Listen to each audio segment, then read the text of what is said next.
Hello friends, अस्सलाम वालेकुम। Welcome to our channel Fanta reaction. दोस्तों, मेरा नाम अली हैदर है। मेरा नाम वकार है।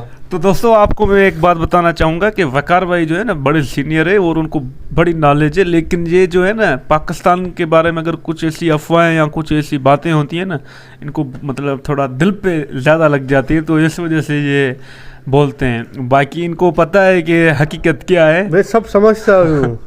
तो यारो, आज जो हमने एक वीडियो बनाई थी बालाकोट एयर स्ट्राइक वाली, आज उसका पार्ट 2 है। पार्ट 1 में तो हम समझ गए थे कि किस तरह वो यहाँ पर घुस के आ गए थे और मतलब एलओसी पार करके आए थे भाई। मगर भाई, पर उन्होंने ज्यादा नुकसान नहीं किया था। उन्होंने बस नहीं, वो पहाड़ों पर बमबारी करके उन्होंने बता दिया कि वो भाई 40 बहुत कुछ हो सकता है। उन्होंने वो जो 40 उनके सीआरपीएफ के जवान थे ना, उनको शहीद वो हुए थे ना, उनके बदला लेने के लिए वो यहाँ पर चले आए थे और हमारे वाले सोए पड़े थे रात के अंधेरे उन्होंने बता में। दिया भाई बहुत कुछ हो सकता है, पाकिस्तानियों समझ जाओ अभी से ही। वार्निंग दे दी थी, लेकिन फिर भी नहीं मानते ना, क्या करें। हमारे वाले भी ढीठ है ना एकदम, मतलब जब तक वो परवेज मुशर्रफ साहब जैसे नहीं जंग करूंगा। मुशर्रफ तो ग्रेट थे भाई। भाई आपके लिए सब ग्रेट है, लेकिन हमारे मुल्क का बेड़ा गर्क हो गया भाई 75 अभी तो साल नहीं से। है ना, देखो भाई अभी हालात पता है क्या हो रहे हैं पाकिस्तान में। वक्त बदल गए, जज्बात बदल गए, हालात जज्बात। बदल गए। मुशर्रफ साहब यार अभी इस दुनिया में नहीं है। तो आज की वीडियो यार, दूसरा पार्ट है 27 फरवरी 2019। ये क्या है? ये थोड़ा टाइटल यार शो नहीं हो रहा, लेकिन देखते हैं। बालाकोट एयर स्ट्राइक का पार्ट 2 है, फिर हम इसको समझेंगे। आलोक भाई आज हमें ये इसके बारे में क्या बता दें। मेरे ख्याल में अभिनंदन का ही होगा कुछ सीन। हाँ चलो देखते हैं। तो वीडियो स्टार्ट करने से पहले आपसे रिक्वेस्ट है, अगर चैनल पर नहीं है तो यार सब्सक्राइब कर लो। Thank you. इस वीडियो में बताई गई सारी जानकारी पब्लिक प्लेटफॉर्म पर उपलब्ध है। इसमें ऐसी कोई जानकारी नहीं दी गई है जिससे हमारे सुरक्षा बलों की गोपनीयता भंग होती है। डिफेंस डिटेक्टिव सेना का सम्मान करता है और उन्हीं जानकारियों के आधार पर काम करता है जो सार्वजनिक रूप से मौजूद हैं। नमस्कार दोस्तों, डिफेंस डिटेक्टिव के एक और एपिसोड में आपका स्वागत है। बालाकोट सीरीज का ये दूसरा वीडियो है। इस वीडियो में बात होगी 27 फरवरी की, यानी बालाकोट स्ट्राइक के अगले दिन जो कुछ हुआ उसकी। इस दिन 3 बड़ी घटनाएं हुई। पहली, पाकिस्तानी एयरफोर्स ने बदले की कार्रवाई में हमला किया। दूसरी, विंग कमांडर अभिनंदन का MiG-21 बाइसन का शॉट डाउन होना। और तीसरी घटना थी पाकिस्तानी F-16 का MiG-21 जेट द्वारा मार गिराया जाना। F-16 का मारा जाना सबसे बड़ी घटना थी, इसीलिए जानने की कोशिश करेंगे कि सच्चाई आखिर क्या है। आगे बढ़ूं उससे पहले वही एक छोटी सी गुजारिश कि अगर आपने अभी तक डिफेंस डिटेक्टिव को सब्सक्राइब नहीं किया है तो दाईं ओर दिख रहे लाल बटन पर क्लिक करें और साथ ही बेल आइकॉन भी प्रेस करें, जिससे हमारे हर नए वीडियो की जानकारी आप तक फौरन पहुंच जाए। तो इस पूरे घटनाक्रम की शुरुआत होती है 26 फरवरी को, जब भारतीय वायुसेना ने बालाकोट पर एयर स्ट्राइक को अंजाम दिया। सबूतों के साथ इस वीडियो को देखने के लिए आप ऊपर आ रहे आई बटन पर क्लिक कर सकते हैं। साथ ही डिस्क्रिप्शन में भी इसका लिंक दिया हुआ है। बौखलाए पाकिस्तान ने 27 फरवरी को अपने फाइटर जेट्स भेजे। इसमें F-16, JF-17 और पुराने मिराज 5 थे। वो टोटल कितने थे? 2 थे या 4 थे? इसके हमारे जो वहाँ गए थे हमारे तो तकरीबन 20 के करीब जहाज के 20 ऊपर जहाज गए। 20 जहाज मतलब अच्छे खासे, यानी कि 20 20 ट्रेन फुली ट्रेन्ड केपेबल तो पायलट्स। हम जब तक सब काउंट नहीं कर लिए कि जी सब वापस आ चुके हैं, उस वक्त तक वो ऑब्वियसली सांस उस तरह बहाल नहीं हुई। लेकिन जब पता चल गया सब वापस आ चुके हैं तो फिर खुशी भी बहुत हुई। कितने कैपेबल पायलट थे पाकिस्तानी एयरफोर्स के, इसकी भी पोल खोलूंगा, लेकिन अभी बात पाकिस्तानी हमले की हो रही है। हमारे रडार्स ने पाकिस्तानी एयरफोर्स की हलचल पकड़ ली। श्रीनगर एयरबेस से 6 MiG-21 इंटरसेप्टर जेट स्क्रैम्बल किए गए। यही नहीं, दूसरे एयरबेसेस से सुखोई 30 MKI, मिराज 2000 और MiG-29 को भी एयरबोर्न किया गया, जिससे MiG-21 इंटरसेप्टर्स को कॉम्बैट एयर पेट्रोल प्रोवाइड की जा सके। भारतीय वायुसेना की अग्रेसिव अप्रोच देखकर पाकिस्तानी जेट्स ने LOC के उसी पार से बमों को ड्रॉप कर दिया। एक भी बम अपने टारगेट पर नहीं गया। हालांकि पाकिस्तानी सेना ने बाद में दावा किया कि ऐसा जानबूझकर किया गया। सबसे पहले हमने ये डिसाइड किया कि हम कोई मिलिट्री टारगेट नहीं लेंगे। दूसरा, हमने डिसाइड किया कि हमारे टारगेट के एंगेज के रिजल्ट में किसी इंसानी ज़िंदगी का नुकसान ना हो। ना सिर्फ इंसानी ज़िंदगी का, बल्कि कोई कोलेटरल डैमेज भी ना हो। तो जब हमारे एयरफोर्स अपनी हदूद के अंदर रहते हुए जो टारगेट्स हमने सेलेक्ट किए हुए थे, 6 टारगेट हमने सेलेक्ट किए, उन टारगेट्स पे हमारे पायलट्स ने लॉक किया और फिर उसको लॉक करने के बाद थोड़ा फासले पे हमने खुली जगह पे वो स्ट्राइक्स की। तो मेजर जनरल आसिफ गफूर के मुताबिक पाकिस्तानी एयरक्राफ्ट्स ने एलओसी पार नहीं की। एलओसी के उस पार से इन्होंने बम फायर किए, जानबूझकर मिलिट्री इंस्टॉलेशंस पर बम को नहीं गिराया, क्योंकि वो बात को आगे नहीं बढ़ाना चाहते थे। अब यहाँ पर कुछ बातें हैं जिन्हें क्लियर करते हुए आगे बढ़ा जाए तो बेहतर होगा। पहली बात, पाकिस्तानी एयरफोर्स में इतनी हिम्मत नहीं थी कि वो एलओसी को क्रॉस करते। यानी पाकिस्तानी और भारतीय स्ट्राइक में एक बहुत बड़ा फर्क यही है कि भारतीय एयरफोर्स ने एलओसी क्रॉस की, दुश्मन के इलाके में 80 किलोमीटर अंदर गए, अपने टारगेट पर बम गिराया और सुरक्षित वापस आ गए। दूसरी बात, पाकिस्तान चाहकर भी मिलिट्री इंस्टॉलेशंस पर हमला नहीं कर सकता था, क्योंकि अगर वो ऐसा करता तो एक्सपोज हो जाता, क्योंकि भारत ने ना तो उसके सैन्य ठिकानों और ना ही किसी रिहायशी इलाके को निशाना बनाया था। भारत का दावा एकदम क्लियर था, उसने जैश ए मोहम्मद के आतंकी ठिकाने पर अटैक किया। यानी अगर पाकिस्तानी एयरफोर्स गलती से भी हमारे मिलिट्री ठिकानों पर बम गिराती तो ये एक्ट ऑफ वॉर होता और फिर भारत पाकिस्तान सेना के खिलाफ बड़ी कार्रवाई करने को आजाद था। तीसरी बात, पाकिस्तान ये जानता था कि जब तक वो एलओसी के उस पार है तभी तक भारतीय एयर डिफेंस से बचा हुआ है, क्योंकि भारत एक जिम्मेदार मुल्क है और वो एलओसी के पार मौजूद पाकिस्तानी विमानों को मारना नहीं चाहेगा, क्योंकि इससे दुनिया में उसकी बदनामी होती। पाकिस्तान ने जिन बमों का इस्तेमाल किया था वो H4 बम थे, जिन्हें उसने दक्षिण अफ्रीका के सहयोग से बनाया है। ये ग्लाइड बम है, लेकिन ये भारत के द्वारा इस्तेमाल किए गए स्पाइस 2000 बमों की तरह अचूक नहीं है।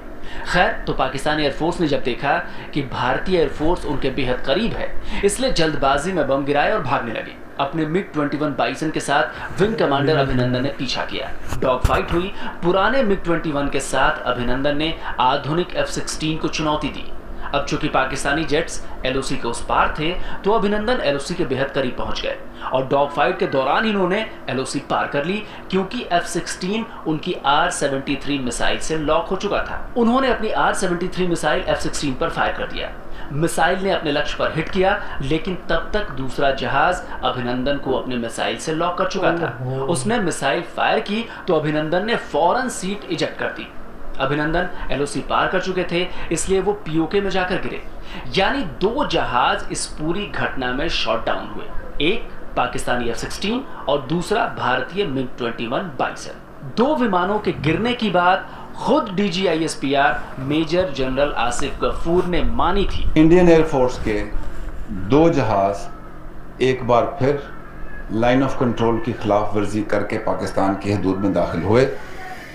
पाकिस्तान एयरफोर्स तैयार थी, उन्होंने उसको टेक ऑन किया, आपस में एंगेजमेंट हुई, जिसके नतीजे में दोनों भारतीय जहाज़ जो थे वो शूट डाउन हुए। 2 पायलट्स ज़मीन पे जो हमारी फोर्सेस मौजूद थी, उन्होंने उनको अपनी अरेस्ट में लिया और जैसे उनके साथ एक महज़ब मुल्क सलूक करता है उसके मुताबिक उनके साथ सलूक किया।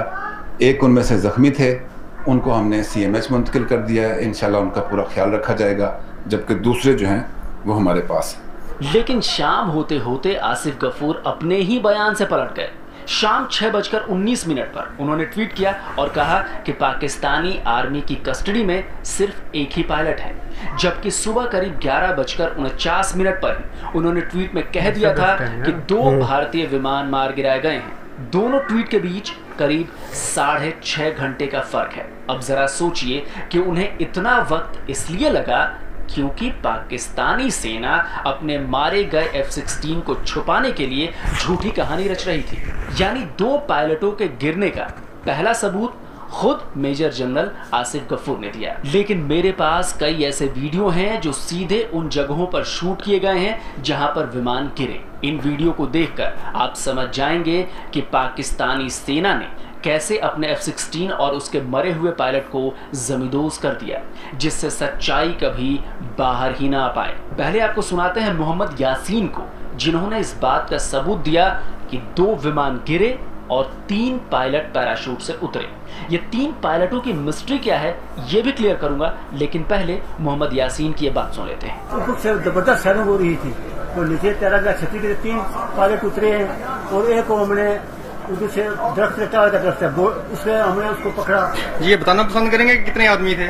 आदमी हमारे पास है। जी नहीं उनके जो कितने आदमी थे जो जहाज से निकले? ज्यादा 3 शूट से पैराशूट से उतरे हैं? जी 3 आदमी। जी और ऊपर से एक ऊपर चला गया, ऊपर बढ़ गया, एक हमारे गिरा है और एक चला गया। 3 शूट। तो डॉग फाइट के चश्मदीद मोहम्मद यासीन ने 3 पायलट उतरते हुए देखे। 3 पायलट, एक MiG-21 के अभिनंदन और 2 F-16 के। आपको यहाँ पर बताता चलूं कि पाकिस्तान ने जिस F-16 D Block 52 का इस्तेमाल किया था 27 फरवरी को, वो विमान 2 पायलट वाला है, यानी उसमें 2 पायलट होते हैं। तो दूसरा सबूत यही है कि पाकिस्तानी F-16 मारा गया था। 2 पायलट उसके जमीन पर पैराशूट के जरिए उतरे थे, एक को लोगों ने मार दिया, दूसरे को वो बचा ले गए। अब आपको तीसरा सबूत देते हैं। ये भी उसी जगह का बंदा है जहां पर जहाज गिरे थे। हमने देखा कि फजा में एक हेलीकॉप्टर है, उस पर या कोई जहाज है, जो भी त्यारा है उनका, उस त्यारे में आग लगी हुई है। जब आग हमने देखी तो मैं गाड़ी में था, मैं गाड़ी में से अपनी गाड़ी में से उतर गया, तो हमने पैराशूट के जरिए 2 आदमी उनके जो हैं वो पैराशूट के जरिए नीचे आते हुए देखे हैं। अब आपको एक और सबूत देते हैं। ये वीडियो उस जगह का है जहां से विंग कमांडर अभिनंदन को पकड़ा गया था। मोबाइल से शूट इस वीडियो में आंखों पर पट्टी बांधे अभिनंदन गाड़ी के भीतर है। बाहर शोर बहुत ज्यादा है, लेकिन इसी शोर के बीच एक दूसरे पायलट का भी जिक्र आता है। सुनिए जरा। दूसरा बंदा भी, दूसरा किधर? दूसरा यानी एक बात तो पक्की थी कि 3 लोग तो पैराशूट से उतरे थे, और अगर अभिनंदन ने F-16 को मार न गिराया होता तो पैराशूट से उतरकर जय हिंद का नारा वो न लगाते। अब आपको चौथा सबूत देते हैं। एक बार फिर आपको उस वक्त के DGISPR major general Asif Ghafoor की बात सुनाते हैं, लेकिन ये बातचीत 27 फरवरी वाली नहीं है। पाकिस्तानी न्यूज चैनल दुनिया न्यूज पर आसिफ गफूर का ये इंटरव्यू 5 मार्च 2019 का है, लेकिन यहाँ पर गफूर साहब एक बड़ा कबूलनामा कर बैठे। सुनिए जरा। पाकिस्तान और भारत के दरमियान एक फौजी तनाव की कैफियत चल रही थी और हर लिहाज से एक टेंशन की कैफियत थी। LOCs की क्या सिचुएशन है और ओवरऑल इस माहौल को आज आप कैसे जज करेंगे? कैसा रहा आज का दिन और ओवरऑल कैफियत क्या है? जी थैंक यू कमरान। आपको पता है कि 26 फरवरी को जब इंडियन एयरफोर्स ने एग्रेशन किया, लाइन ऑफ कंट्रोल पार की और फिर एक मिसडायरेक्टेड मिसाइल जो थे वो हमारे जपा के इलाके में आके गिरे, जिससे नुकसान कोई नहीं हुआ। तो 26 फरवरी से 28 फरवरी तक काफ़ी जो है तनाव रहा। 26 को उन्होंने एग्रेशन किया, 27 को हमने रिस्पांस दिया और वो आपने देखा कि क्या उसका रिजल्ट निकला। उनके 2 तैयारे मार के गिराए, एक पायलट उनकी डेथ हुई, एक पायलट हमारे अरेस्ट में था जिसको रिलीज कर दिया। एक पायलट मारा गया, एक पायलट हिरासत में था। सुना ना आपने? चलिए एक बार और सुनिए। उनके 2 तैयारे मार के गिराए, एक पायलट उनकी डेथ हुई, एक पायलट हमारे अरेस्ट में था जिसको रिलीज कर दिया। तो 6 दिन बाद आसिफ गफूर ये कबूल कर बैठे कि एक पायलट की मौत हुई है, जबकि 27 फरवरी को ही उन्होंने साफ कर दिया था कि सिर्फ एक पायलट अभिनंदन ही पकड़े गए थे। तो फिर ये दूसरा पायलट कहां से आ गया जिसकी मौत हुई? कौन था ये दूसरा बंदा? अब ये तो हम जानते हैं कि पाकिस्तान प्रोपेगेंडा फैलाने में उस्ताद है, लेकिन F-16 के मामले में इनके प्रोपेगेंडा उस्ताद एक पेज पर नहीं थे, इस घटना के साल भर बीतने के बाद भी नहीं। अब जरा सुनिए पाकिस्तानी एयरफोर्स के ये अफसरान क्या लॉजिक दे रहे हैं दूसरे बंदे यानी कि F-16 के दूसरे पायलट के बारे में। एक सेकंड पायलट अभिनंदन के अलावा भी हमने पकड़ा था और हमारा मीडिया भी इसके ऊपर बात करता रहा। फिर DGISPR आते हैं और वो कहते हैं there is no second pilot. So what it was, क्यों देखा गया कि 2 पायलट पकड़े? ये एम्बिग्यूटी क्या थी? MiG-21 में रशियंस ने फीचर ये दिया हुआ है कि सीट भी पैराशूट से के जरिए नीचे आती है। तो एक तरफ पायलट पैराशूट से नीचे आ रहा होता है, एक तरफ सीट पैराशूट से नीचे आ रही होती है।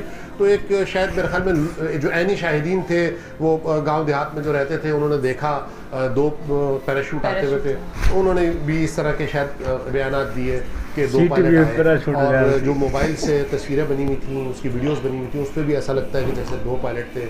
सुना आपने?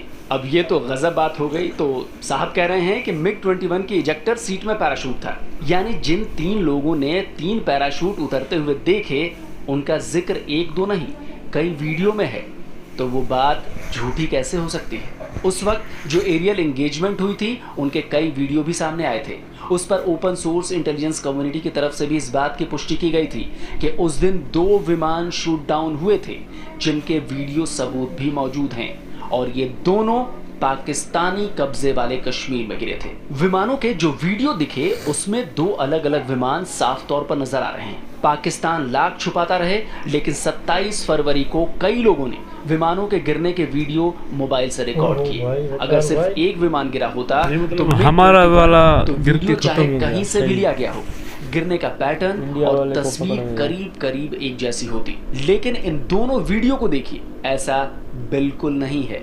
दोनों विमानों के गिरने की तस्वीर और पैटर्न अलग अलग हैं। इंडियन एयरफोर्स ने भी रडार इमेज जारी की जिसमें पाकिस्तानी F-16 की ट्रेल एकाएक गायब हो गई थी, लेकिन पाकिस्तान इसे मानने से इनकार करता आ रहा है। अच्छा, गौर करने वाली बात यह भी है कि पहले पाकिस्तान ने कहा था कि 27 फरवरी को F-16 विमानों का इस्तेमाल ही नहीं हुआ, लेकिन बाद में उसने माना कि हाँ, F-16 विमानों का इस्तेमाल 27 फरवरी को भारत के खिलाफ किया गया था। अब एक सवाल आप सबके मन में भी उठता होगा कि क्या वाकई MiG-21 जो कि 6 दशक पुराना फाइटर जेट है, उससे F-16 जैसे आधुनिक फाइटर जेट को मार गिराया जा सकता है? तो शायद ज्यादातर का जवाब यही होगा कि ये तो नामुमकिन है। लेकिन मैं आपको यहाँ पर एक और सबूत देता हूँ जिससे आपको और ज्यादा यकीन हो जाएगा कि विंग कमांडर अभिनंदन ने पाकिस्तानी F-16 को 27 फरवरी को मार गिराया था। साल 2004 की बात है। अमेरिकी एयरफोर्स और इंडियन एयरफोर्स ग्वालियर में संयुक्त अभ्यास कर रहे थे। 15 से 27 फरवरी तक ये अभ्यास चला। इसमें एक गजब की बात हुई। एक मॉक युद्ध के दौरान भारतीय MiG-21 ने अमेरिका के आधुनिक F-15C को हरा दिया। आपको जानकर हैरानी होगी कि इसमें किल रेशियो रहा 9-1 का, यानी 90% टाइम MiG-21 से अमेरिकी F-15C ने मार खाई। इसके बाद अमेरिकी एयरफोर्स के कर्नल ग्रेग न्यूबेक ने कहा था कि पिछले हफ्ते में जो हमने देखा उससे ये मैं कह सकता हूं कि भारतीय वायुसेना दुनिया की सबसे अच्छी वायुसेना को जबरदस्त टक्कर दे सकती है। मुझे उस पायलट पर दया आती है जिसे भारतीय एयरफोर्स का सामना करना पड़ता है और उसे कम आंकने का मौका देता है, क्योंकि वो घर नहीं जा पाएगा। उन्होंने एक अच्छा फैसला किया कि उन्हें अपने स्ट्राइकर्स को कब जंग में लाना है। जो कुछ भी हम कर रहे थे उन्होंने उसकी एक बहुत अच्छी रडार तस्वीर बनाई। उनके पायलट ने बहुत अच्छे निर्णय लिए। कर्नल ग्रेग के इस बयान ने अमेरिका में बवाल मचा दिया। कैलिफोर्निया से उस वक्त रिपब्लिकन कांग्रेसमैन ड्यूक कनिंघम ने एक डिफेंस सब कमेटी को बताया कि भारतीय वायुसेना के खिलाफ अमेरिकी वायुसेना के F-15C को डायरेक्ट कॉम्बैट एक्सरसाइज में 90% हार का सामना करना पड़ा है। कनिंघम के इस बयान के बाद वाशिंगटन में हंगामा मच गया।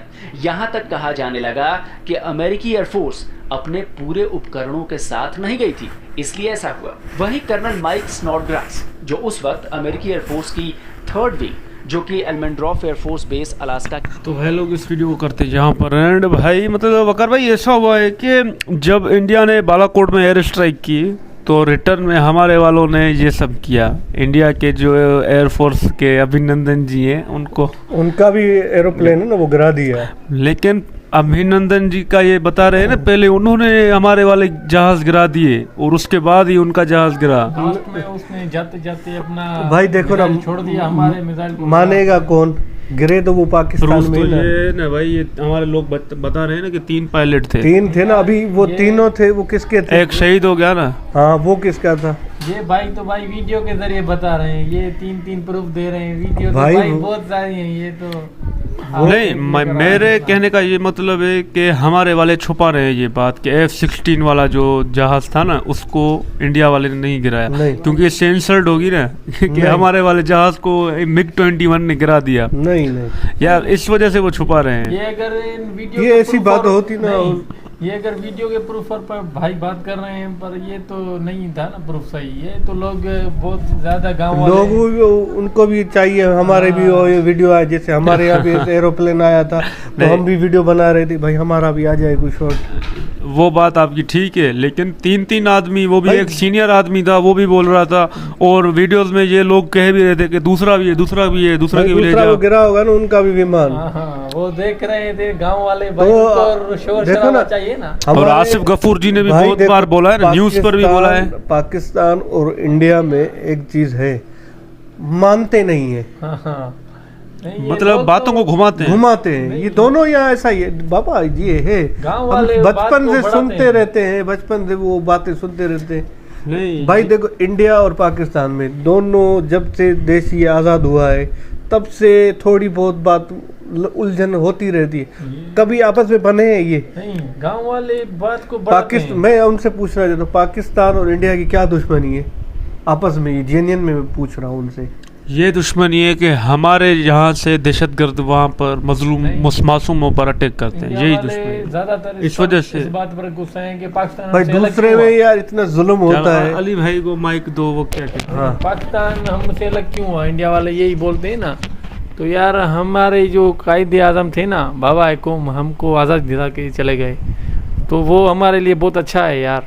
उसने हमें आज़ादी इसलिए दिलाई आप रह सको प्यार और मोहब्बत। तो आज की वीडियो से हमें ये पता चल गया कि अभिनंदन जी ने पहले गिराया एक वो F-16, उसके बाद अभिनंदन जी को भी मतलब गिराया गया और इज्जत के साथ उनको चाय पिला के वापस भेज दिया गया। 2 विमान गिरे थे भाई, वो एक छुपाया गया। जी ने गिराया ना? नहीं, उनके 2 विमान गिरे हैं मेरी जान, इंडिया वाले। और तो क्या? हमारे वाले क्यों नहीं शो करते? नहीं करेंगे ना, क्यों नहीं? जब एक कर दिया तो दूसरा भी कर दूसरा कैसे करेंगे? नहीं, आप नहीं समझे अभी भी वीडियो को, आपने कंप्लीट देखा लेकिन आप फिर भी। तो दोस्तों आज की वीडियो यहीं पर है, उम्मीद करते हैं आपको वीडियो अच्छी लगी होगी। इसको लाइक करें, शेयर करें, चैनल को लाजमी सब्सक्राइब करें। Thank you.